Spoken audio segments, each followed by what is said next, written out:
Good afternoon, everybody.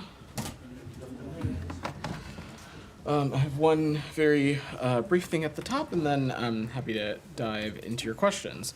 So, over the last 9 months, the humanitarian situation in Gaza has been dire. And from the beginning of the war until now, the U.S. government has been committed to getting aid into the Gaza Strip through every possible means, whether by land, air, or sea.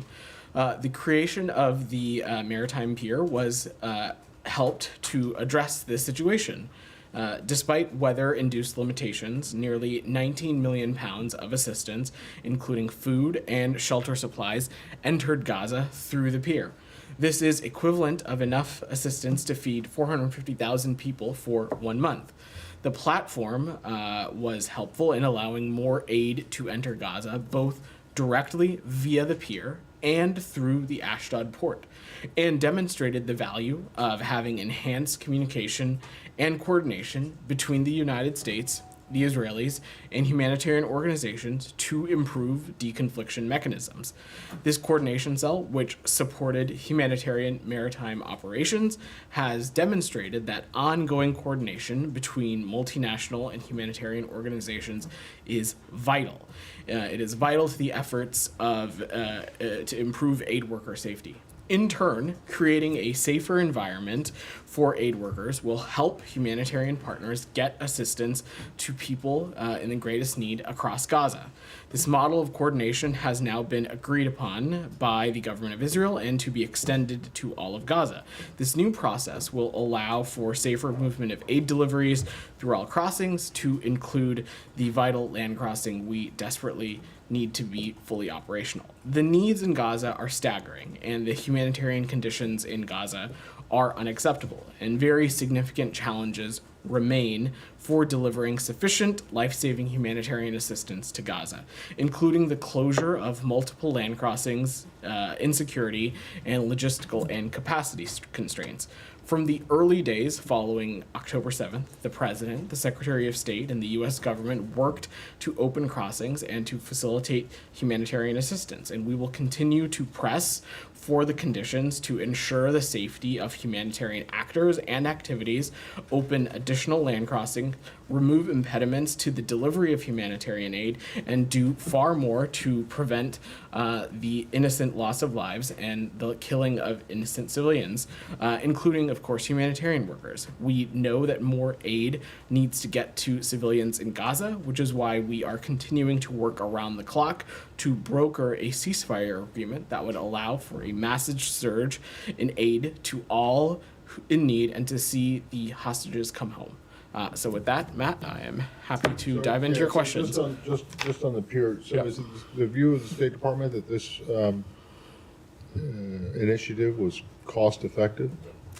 Matt, we believe that this was a successful initiative. It was able to Well, I didn't provide. ask you if it was successful. I mean, delivering, one loaf of bread would make it a success, but was it cost effective? In terms of the technical breakdown, Matt, I'm sure my colleagues at the Department of Defense would be happy to speak to that. I know our briefing in a little bit later this afternoon. But what I can say is that we believe that this effort was successful, and specifically because the pier and its existence and the work that happened through it impacted aid delivery to northern Gaza. It successfully delivered millions of pounds of aid to the people who need it, nearly 19 million, as I mentioned. And its use helped overall the increased flow of aid and alleviate conditions in northern Gaza. Not at all to say that the situation is resolved or conclusive or anything like that, but overall it was a effort that we believe was successful. Okay, and then just at the very top of what you said over the last 9 months, the humanitarian situation in Gaza has been dire. Is it the view of the administration that prior to 9 months ago, prior to October 7th, the humanitarian situation in Gaza was just fine? No, Matt, not at all. Oh, I okay. was, of Well, course, then- speaking in the context of the months following October 7th. Of course, the Gaza Strip has long been an area that has needed consistent humanitarian access, consistent humanitarian aid, and I didn't mean to imply the otherwise with my comments. Thank you. Can I just follow up on the pier? Can I? Sure, I'll come back to you, Jenny. I'm Then sorry. I'll defer to Jenny. Sure. But on the pier. Yeah. Did it meet its goals? I mean, its goals as defined and so on, you believe that it met its goals? I know you mentioned that it fed 400,000 Palestinians for 1 month. That's 1/5 of the population for 1 month. But that was exactly the intended goal, that it will feed 400,000 Palestinians for 1 month? Sorry, there was not a technical goal or a logistics or a inflow or a throughput goal. What we are talking about, and when the president announced this at the State of the Union, what we were talking about was a all of U.S. government effort to ensure that we were leaving no stone unturned and that we were looking at the issue of getting more humanitarian aid into Gaza through every angle. That includes land crossings, that includes airdrops, that included this pier option as well. That's what this is about, is us trying to pursue every possible alternative to ensure that we can get humanitarian aid into Gaza. And in that effort, this pier was successful for all the reasons that I laid out. Now, certainly, as I said to Matt, the humanitarian situation in Gaza continues to be dire, and we will continue to work with humanitarian partners, with partners in Israel, partners across the region, to look at what other avenues are at our disposal to get humanitarian aid into Gaza. I believe Ashdod Port will continue to play an important role, especially for aid that is moving through Cyprus. We'll continue to work closely with our partners in Israel and others in the region to do everything we can to get more land crossings open. So defer this to is not Jennifer. at all not at all to say that the humanitarian picture in Gaza is perfect. What I mean to say is that this pier served a purpose. We believe that purpose was successful in what it was able to accomplish, and we will continue to work hand in hand with partners at USAID, at the Pentagon, and the region to make sure that there are other avenues being looked at also. I defer to Jennifer, then I'll take my turn Sure. afterwards. Jenny, go ahead. Was this aid actually distributed within Gaza, Vedant? Because WFP had to suspend its operations due to security issues, and I know they did a one-off thing to move it all to their warehouses, but was it actually distributed to the people? My understanding is that there has been some of the aid has been able to be distributed. I would defer to USAID and humanitarian partners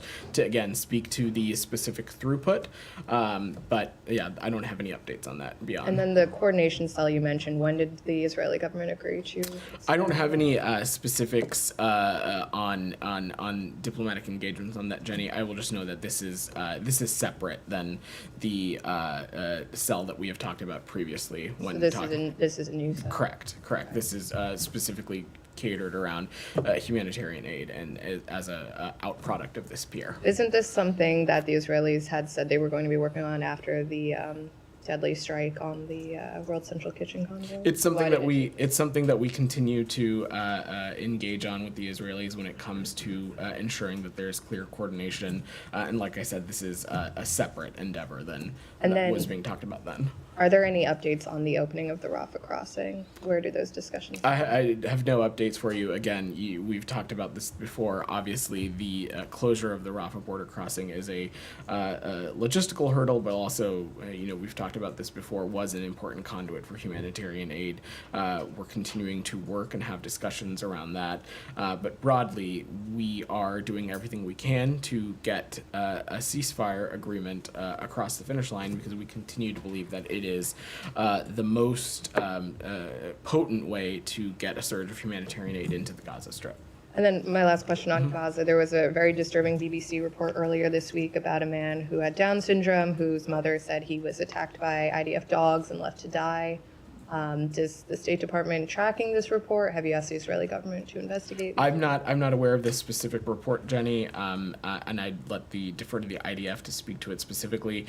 Broadly, though, not speaking to this specific instance, it has been our clear call that rules of engagement, that protections for civilians be respected and abided by throughout the course of this conflict. But I don't have much about this specific incident, but I'm happy to check. Said, then I'll come to you, Nick.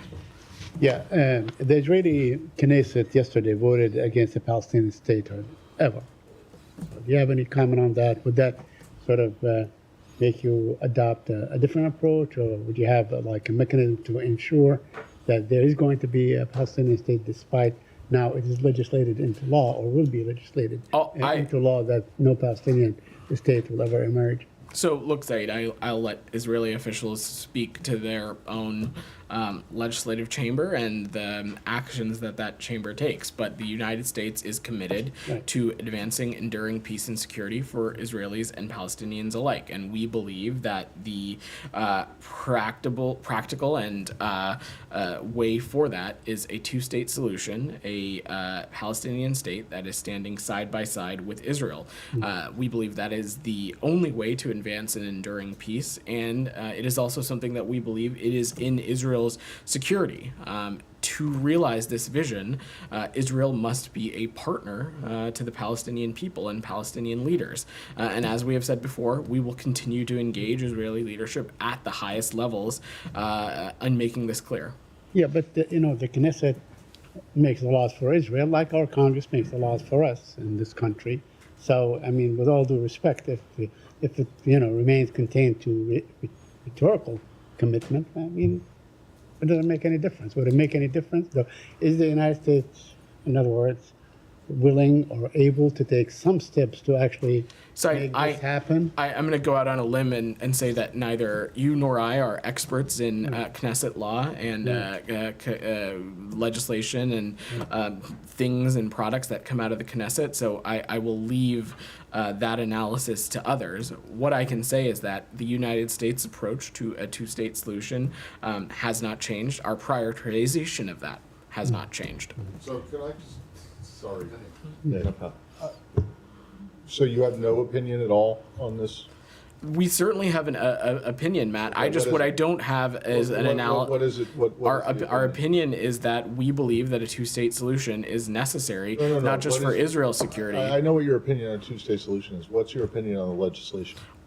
I think it can be safely implied that a piece of legislation that is in opposition to a two-state solution is not something that we would be thrilled about. But again, I don't have the expertise or the analysis of this legislation to know what bearing it would have on the overall process. What I can say, though, Matt, is that this is something that we're going to continue to engage directly with Israeli leaders on. We believe that this is the direct and most credible and real path forward for Israel's security to get the region out of an endless cycle of violence. And that's why we have continued to call on a two-state solution being a cornerstone of every iteration and conversation that we have when we talk about the future of this region and the future of the Israeli and the Palestinian people.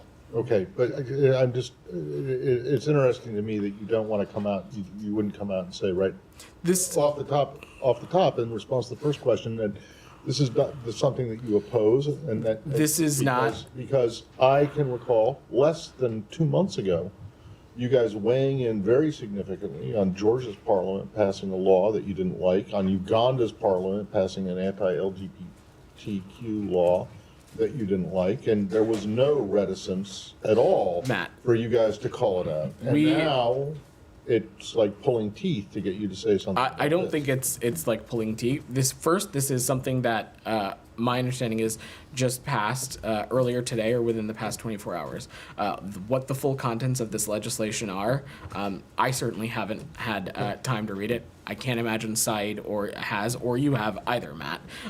Correct me if I'm wrong. That being said, Our longstanding position on a two-state solution is quite clear, and we believe it continues to be the only way to advance enduring peace. And it's something that we have made clear with Israeli officials across its government, and it's something that we will continue to make clear across. All right, fair enough, but Yeah. I don't think that you can cite chapter and verse of the Georgia law or the Uganda law either.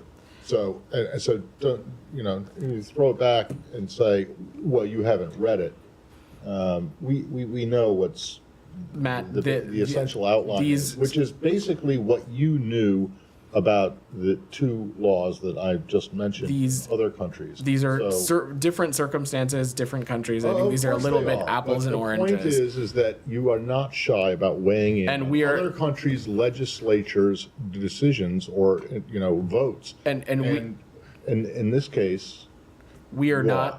not shy about making clear that how vital we believe a two-state solution to be Okay. about being the only way for an enduring peace. Nick's patiently been waiting, I have a Said. couple more questions. I'm sorry, I will come. Okay, sorry all about right, that. go ahead, Said. But I just want to ask you a couple more. Yeah. The Mossad leader, the Israeli intelligence leader, said that Netanyahu is really intent on thwarting any deal. Do you have any comment on that? Did you hear the Mossad chief, what he said and so on? So for obvious reasons, Saeed, I'm not going to negotiate or speak about the deliberative process from up here. What I can say is that we're working to get a deal. We're working to get a ceasefire and bring the hostages home. And we continue to believe a diplomatic resolution is achievable and urgent. We're hopeful about the direction that things are progressing in. And we believe, as I said, something is achievable. But I'm not going to get more specific or offer commentary beyond that. But Mr. Barnea, the head of the Mossad, is the guy who is really heading the negotiations. So he knows. He knows exactly what's going on. He knows that his prime minister is not allowing him to go forward with the deal. You don't have a comment on that? I'm just not going to negotiate on this process in public, Said. That would be unhelpful to the process. What I can say is that we are hopeful about the direction that things are progressing in. We believe a deal is both achievable. It's something that we have been working around the clock. It's an urgent priority for Secretary Blinken, and this is something that we're working to get across the finish line. But I don't have more for you. Anything else on the region before I let Nick go? Go ahead, Nick. This is on Iran. Okay, go ahead. States re-up the 4-month sanctions waiver for Iraq to buy Yeah. electricity from Iran without being subject to sanctions. It's now really a good time to be granting or extending sanction waivers when Iran is plotting to assassinate the former president and others. And what, if any, ramifications will Iran face for that? So, what ramifications it will face for? Plotting to assassinate Okay, US officials these are for two separate questions. First, let me just say on the issue with Iraq, what this is about is this is something we have renewed this waiver for the 22nd time, and it is about the department permitting Iraq to purchase Iranian electricity while Iraq continues to develop its domestic generation capacity and continuing to create its own independence off of Iranian energy. These waivers are short-term and they're stopgap measures to provide energy stability. That's ultimately what this is about, is we want the Iraqi people, as we would want in any country, to have access to consistent, safe energy, which is vital to so many civilian infrastructure projects, civilian establishments. It probably would be a waste of time for me to list them off. Simultaneously, though, Nick, we are also encouraging the Iraqi government to take meaningful steps to accelerate its efforts to wean itself off of Iranian energy sources. And over the past number of years, we have also seen that. Currently, our estimates are that it relies on Iran for about 25% of its energy. Just a few years ago, that number was 40%. And in recent years, we have seen our partners in Iraq double its capacity for its own electrical generation. So we are seeing progress and steps in the right direction, and we want to continue to see a clear plan, including realistic and measurable milestones. Now, Nick. Separately, on the other question that you mentioned, the Department of Homeland Security and the Department of Justice can speak to questions pertaining to the attempted assassination of former President Trump, as well as how other threats may or may not impact efforts that are undertaken to protect the former president. We're going to continue to do what is necessary to protect our people, protect our interests from threats emanating from Iran.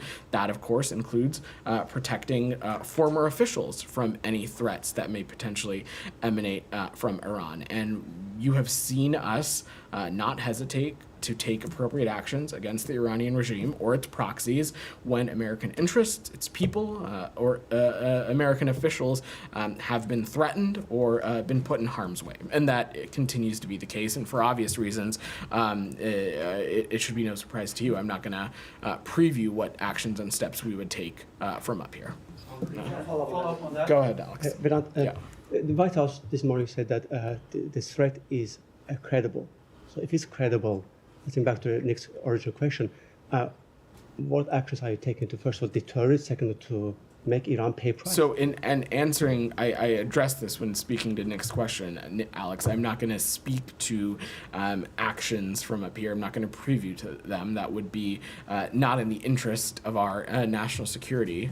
What I can say, though, is that we will not hesitate to take appropriate action to hold the Iranian regime accountable and to ensure that we're doing whatever is necessary to protect our people, including former officials, and to protect our interests from threats that are emanating from Iran. Has the Simple U.S. as that. government reached out to Iranian new leadership? I'm just not any going point to tell them? I don't have any. No. I don't have any diplomatic conversations to read out. We've made this message. Made this message quite clear. I have two more questions, different topics. I think there's a couple other in this region. Then I will come back to you. Dr. Thank Go you, ahead. Vedant. Just going back to the sanctions waiver to Yeah. Iraq. There is a lot of concerns in the Congress that the transactions is fungible. And what restrictions and what limitations have you placed it in this renewing sanctions waiver to Iraq that the Iran is not getting any single dollars from that waiver? So let's just remember that as it relates to these funds, none of these funds from Iraq's purchase ever enter Iran. The terms of the electricity waiver, any notion that these kinds of funds are being released to Iran is fake. And the important thing to remember here, DR, is that what we're talking about is not a specific dollar amount. It is a waiver authority that allows the purchase of electricity over a certain period of time, in this case, 120 days. So it's permission for an activity over a period of time. And that's what this is. One more question on that. Yeah. Per sources, per people that have talked at the State Department and the Iraqi governments, the renewing sanctions is based on the progress that the Iraqi government is making towards the energy independence from Iran. Since 2018, you are renewing this sanctions waiver to Iraq. Yep. Could you speak of the nature of this time's renewing? Is there any change? Is there any limitation that how much energy Iraq could buy from Iran in this? So the government of Iraq can speak to how much energy they may or may not need over the course of this 120-day period that was just approved. But to the first part of your question, I just talked about in answering Nick's question, we have, over the past decade, have seen some measurable steps of Iraq weaning off Iranian electricity. Like I said, currently we anticipate that they are relying on Iran for about 25% of their electricity. A number of years ago, that number was 40%. Also, in recent years, we have seen Iraq double its electricity generation capacity at home. So we are seeing steps in the right direction when it comes to weaning itself off of Iranian energy, and we'll continue to keep a close eye on that plan. Rabia, go ahead. Thank you, Vedant. I just wanted to follow up on my question yesterday. The photo of Israeli soldiers posing in front of the Turkish-Palestinian hospital in Gaza. What is your reaction to this photo and the reports that the IDF is using this hospital as their military base in Gaza? So we've seen the reports on the Turkish hospital, and we are in touch with Israeli counterparts to learn more. And that's really all that we can say at the moment on that. I think at face value, when looking at that image, what we see is service members posing in front of the hospital. So I don't want to draw any conclusions beyond that. But we have asked the IDF for additional information, and we look forward to receiving that. But beyond that, that does not change the position that we have held for quite some time now, that Israelis need to conduct their operations in such a way that civilian infrastructure, like hospitals, like schools, that harm to those kinds of infrastructures are not brought about by their operations. And that continues to be our position. Will the U.S. make its own assessment in this case on whether or not IDF is violating international this law? Because point- this is not the first time we are seeing at photos this point, of we Israeli are- soldiers at this posing point, in we have front of asked our- civilian infrastructure and, using hospitals as their military base. There are many reports about we're in touch with our Israeli counterparts, and we're looking to understand more, and that's where we are in the process on this for now. Go ahead. Sure, go ahead. So Russia's deputy foreign minister said today that Russia does not rule out the new deployments of nuclear missiles in response to the planned U.S. stationing of long-range conventional weapons in Germany, with Interfax citing him as saying that the defense of Kaliningrad between Poland and Lithuania was a particular focus. Would you be concerned about such a deployment, or do you view this as posturing? And have you thought through possible responses? So certainly wouldn't speak to responses from here, and obviously colleagues at the Pentagon can speak to that in greater detail.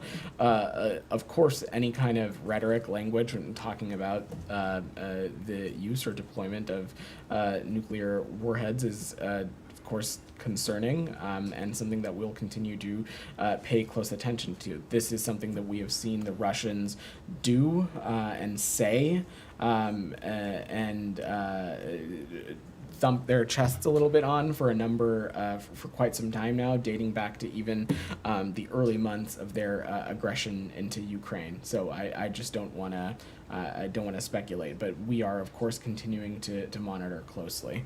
Okay, and then Germany next year plans to cut in half its military aid to Ukraine, saying it hopes that Ukraine will be able to meet the bulk of its military needs with $50 billion in loans from the proceeds of frozen Russian assets.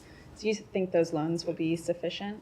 So obviously, when we're talking about the use of those sovereign assets, that's something that the G7 worked very closely on. So we no doubt believe that is something that will be able to bolster the Ukrainians' efforts when it comes to defending their territorial integrity and sovereignty.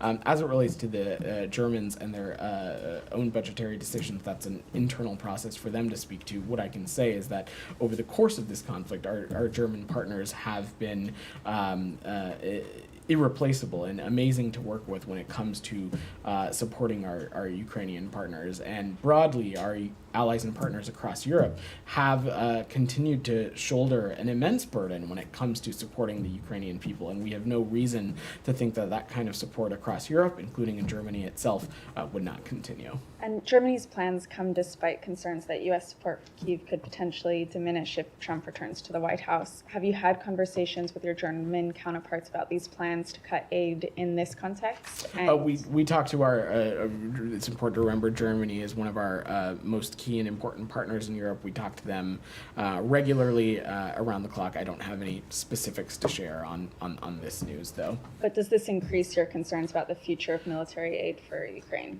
Like I just said, we have no reason to believe that aid from across Europe will not continue to be robust in supporting our Ukrainian partners. Leaders of these European countries have themselves said that, including Chancellor Scholz.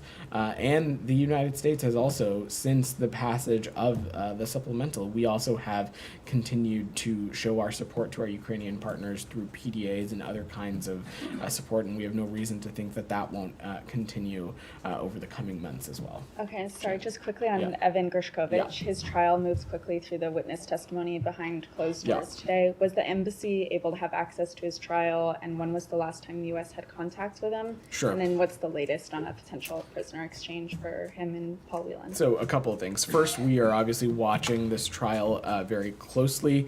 Embassy Moscow was not able to be at the courtroom given the short notice that they were provided of its date and some additional logistical hurdles that they faced. In terms of the most recent consular visit, Ambassador Tracy visited Evan on May 23rd. And on broadly, let me just say that we have been clear from the get-go that Evan did nothing wrong and should not have been detained. To date, Russia has provided no evidence of a crime and has failed to justify Evan's continued detention. Evan should not be detained. Paul Whelan should not be detained, and both of them should be immediately released. As it relates to where we are in the process, I'm not going to speak to negotiations in public. We are seeking the release of Evan Gershkovich and Paul Whelan as soon as possible. The timeline of the trial and what route that takes does not have a bearing and has no impact on the urgency that the United States has been prioritizing in this effort. We want both of them home immediately, and will continue to work in this area until they're reunited with their loved ones. Go ahead, Thanks, Shannon. Vedant. Follow up on that, actually. Yeah. So Evan Gershkovich is due in court again tomorrow. Will U.S. diplomats be on hand for that hearing or attempt to gain access? We will certainly attempt to gain access. I don't have any more specific than that, but I'm happy to check with the team in Moscow and see if we can follow up with you. Thank you. And the timeline of the trial that seems to have rocketed forward, does the State Department have any insight into why this timeline has been moved up? Is it because perhaps Russia is hoping to secure a deal? I don't have any assessment on why Russia moved the trial up to this month. What I can say is that this timeline, first, I think it's important for us to note from here that this whole legal process is a sham for Evan. He is being wrongfully detained. He did nothing wrong. We have been clear about that from the onset. Again, I will use this opportunity to echo that Russia has provided no evidence of a crime and failed to justify the reason behind Evan's detention. Now, that being said, this fake sham legal process that we are seeing play out has no bearing on the urgency that we have placed on seeking a release of Evan's detention and seeking a release for Paul Whelan as well, and we'll continue to work that process tirelessly. Can I follow up on that? Yeah, When go ahead. was the last time there was any active, substantive discussion between the U.S. and the Russians I- on this matter? It should be no surprise to you, I would not speak to those kinds of negotiations or process from up here. Has there been any other offers put on the table after I- the ones that you guys? I'm just publicly not going to alluded to? negotiate in public. Thanks. Janie, go ahead. Thank you, Vedant. North Korea. Recently, a series of North Korean diplomats overseas are defecting to friendly countries such as South Korea and the United States. The reason is said to be Kim Jong-un's pressure to fund nuclear and missile development. How do you view this situation? Well, it certainly should come as no surprise that there are people in North Korea who want to leave the crushing oppression of the DPRK regime. Specifically, though, Janie, I don't have anything to offer on the process. I'm sure our colleagues in the ROK MFA may have more to speak to any specific defections, but from our vantage point, should be no surprise that there are members of the North Korean community who want desperately to be somewhere where their basic human rights are protected, where they have ease of access to democracy and basic human principles and freedoms. In a past year and a half, 20 North Korean diplomats have defected to South Korea. How many North Korean defectors have recently come to the United States? I'm not aware of such a number. I'm not aware, but I'm happy to check with the team for you, Janie. Thank you. Yeah. Thank you. Go ahead. Thank you, sir. Two questions, please. Thank you so much. One, as far as U.S. diplomacy and foreign policy is concerned, this senator story from New Jersey have become a global issue now. My question is that many countries may have affected or may have benefited from his being on a long time on a foreign policy or a committee on international committee on foreign policy issues. How the relations will be with those countries who may have benefited from his being on the committee on. So, Goyle, I appreciate your question, but I am just going to defer to the Department of Justice, given that continues to be an ongoing law enforcement matter. And second, sir, as far as U.S.-India relations again, Prime Minister Modi's visit to Moscow, meeting with Russia's President Putin, was criticized here, even by the Ukraine president and many others during the NATO summit in Washington. So how our the relations with the U.S. and India is concerned as far as the visit and NATO here is concerned today, if you have any talks with the Indian authorities or foreign minister or any others as far as his visit to Moscow is concerned? Well, look, broadly, India continues to be a country in which we partner with in a number of key areas, and that was clearly on display last summer when we hosted Prime Minister Modi for a state visit. But beyond that, in the context of Ukraine and Russia's ongoing aggression and its infringement on Ukraine's territorial integrity and sovereignty, we continue to ask all our partners, including India, to support efforts to realize an enduring and just peace for Ukraine. And we urge Russia to withdraw troops from Ukraine's sovereign territory. Go ahead. Thank you, sir. Thank you. It's a Bangladesh issue. Student demand quota issue is in danger now. They killed more than 50 people today and 7 on 16th. 7 people killed on 16th. So there's a big chaos going on there. What do you have? The Prime Minister is ordering police to kill students, innocent students. They are demanding for quota. Instead of your merit should be your knowledge, not the quota. So they are demanding a whole Bangladesh is like chaos now. What do you have?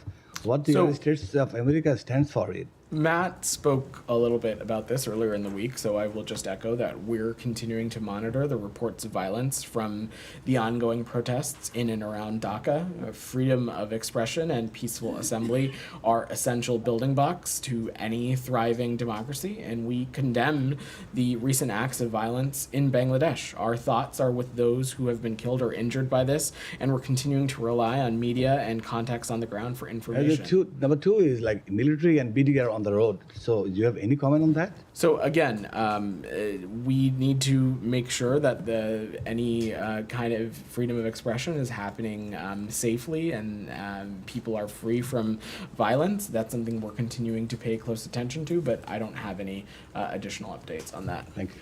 Jalil, go ahead. Thank you very much, Vedant. First, a quick thank you from these 24 Pakistani girls who visited State Department just 2 weeks ago. It's a student program, STEM. They especially emailed me as well. These are some unrecognized State Department's workers who play a wonderful role in doing these projects and something the U.S. government does for these poor countries. So thank you on behalf of them. Just 2 questions. 50,000 Afghans in Pakistan are waiting to be brought to the U.S. $20 million, according to my banking information, is every month is spent on them by the State Department. Your comment on that, whether it's a good use of the taxpayers' amount, and also whether you are aware that these individuals that are there, they're involved in some anti-state activities in Pakistan. Like, are you talking about specifically those who are those SIV? 50,000, not those millions of Afghans. Those specifically 50,000 Afghans that the U.S. has. They are holding them in Pakistan because the U.S. is doing their process to be brought to the U.S. Right. So for Afghan allies and partners who may be eligible for relocation to the United States through the various sort of pathways that may exist, whether it be SIVs or others, we continue to focus on doing everything we can to process those applicants as swiftly as possible. We, of course, appreciate the partnership of certain host countries, in this case of Pakistan, and and we'll continue to do everything we can to process those quickly and efficiently. No, but what I'm saying is, are you aware that some of them are involved in supporting? You are not I don't involved. have any comment on that. Just one more question, sir. In Pakistan, several journalists have now started using this term emergency, which is basically a sweet word for martial law in the country.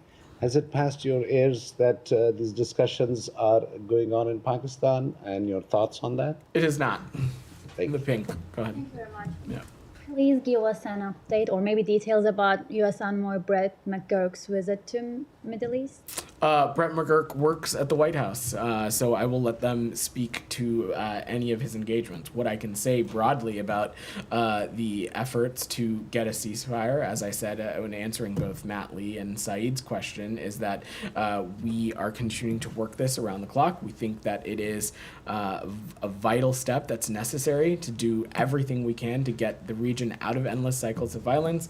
It will be irreplaceable in surging humanitarian assistance into Gaza, and it will be critical to making sure that all of the hostages are released as well. Go ahead. Go ahead. Thanks. On the humanitarian truce in Eastern Democratic Republic of Congo, what specific moves is the U.S. taking to ensure that this truce holds? So this is something that we are working closely on with the parties. We're going to work closely with the government of the DRC, Rwanda, and Angola to support regional diplomatic efforts to reach a durable cessation of hostilities and set conditions for the voluntary return of displaced populations. We're closely monitoring the truce, and we are going to work closely with the ad hoc verification mechanism. Since you've asked the question, I also want to offer that through USAID and the Department of State and others, we've allocated more than $620 million in humanitarian aid to the DRC in fiscal year 2023, as well as that, and that does not include our support to the UN peacekeeping mission in MONUSCO. And then what outreach is the U.S. administration making to Rwanda, which has been accused of supporting M23? I don't have any specific diplomatic engagements to share, Daphne, beyond just saying that this is something that we'll continue to work closely with appropriate governments. Go ahead. Thank you. And I have two questions on China, Uh-huh. if I may. Human rights issues. This Saturday, July 20th, marks the 25th anniversary of the Chinese regime's persecution of Falun Gong. Will the State Department take any action against Beijing to mark this occasion?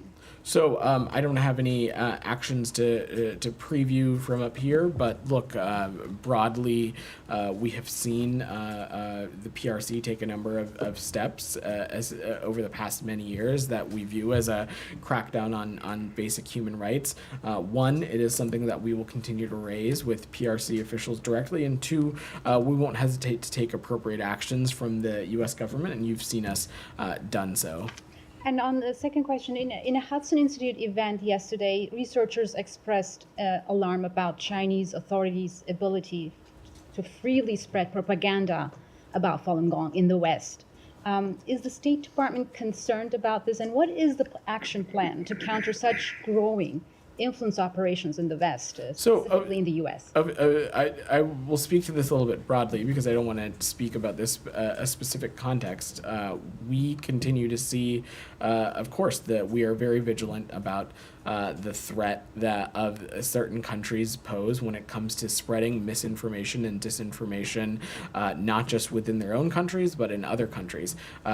Domestically, here within the United States, that is not the purview of the State Department. Of course, colleagues at the Department of Homeland Security and the Department of Justice can speak more to that. But broadly, in combating misinformation and disinformation around the globe, we're deeply engaged on this. It's something that the Global Engagement Center, it's something that the Secretary is prioritized on as well. Go ahead. Thank you, sir. A few days ago, another Pakistani journalist, Hassan Zaib, was killed in Pakistan. Overall, in 2024, 8 Pakistani journalists have been killed in a broad daylight. and these killings highlighting the growing threats to media workers in Pakistan. Any comments, any condolences, your thoughts? Journalists need to be protected, and they need to be allowed to do their jobs, whether that be the United States, whether that be Pakistan, whether that be in the Gaza Strip. That is something that we feel strongly, and it's something that is deeply personal to the Secretary. It's obviously personal to us and this team, having spending most of our days engaging with you all. But simply put, journalists need to be protected and need to be able to do their job. So last year, Thanks, everybody. Sir, last Thanks, year, everybody. Sir, Thanks, guys. 100%.